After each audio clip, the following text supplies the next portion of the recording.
Just with Democratic Congressman Khanna of California. Congressman, thanks for joining us. You just heard President Biden admit this move will not solve gas prices overnight, as he put it. Is this a Band-Aid, do you think, for a much bigger problem? Jim, the president has always been a straight shooter. I applaud him for taking this step, and he has gotten a lot of other countries to tap their reserves. It will eventually bring down the price, and the president's just being honest that it may help 10, 15 cents a gallon, but it's not going to be a panacea.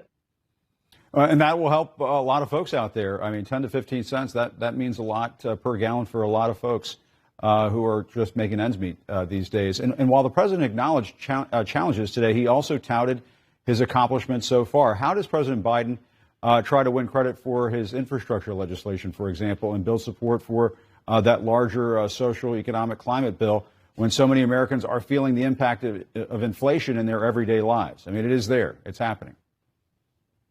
The president has to be honest, which he is being. He has to say, I understand that the price of gas is higher, that the price of food is higher, and we are making inflation a huge priority. He's tapped the Strategic Petroleum Reserve. The Build Back Better bill is all about lowering cost, lowering the cost of childcare, lowering the cost of preschool, giving tax cuts to the working and middle class so they can afford their groceries. So the president has to link our legislation with things that will ease the inflationary pressure for the working class. And the fate of that Build Back Better bill is now in the Senate, where Senator Joe Manchin is again raising questions about the president's strategy. Do you think progressives are going to stick together and make this bill a reality, even if the Senate makes some big cuts? If Manchin insists on some cuts, will you go along with it? Jim, the progressives have always been willing to compromise. We will be willing to vote yes. Obviously, if some of the major climate provisions are taken out, that would be a problem. But my expectation is that more or less the president's framework will pass. The president has said he has the assurance of 50 senators to get that framework through. And I want to ask you about CNN's reporting on the atmosphere in the House. It's some pretty chilling reporting with violent videos, ongoing threats, and real fears for members' safety out there, as you know, these days. One Democrat described it to CNN as toxic. How big a toll is this taking on lawmakers?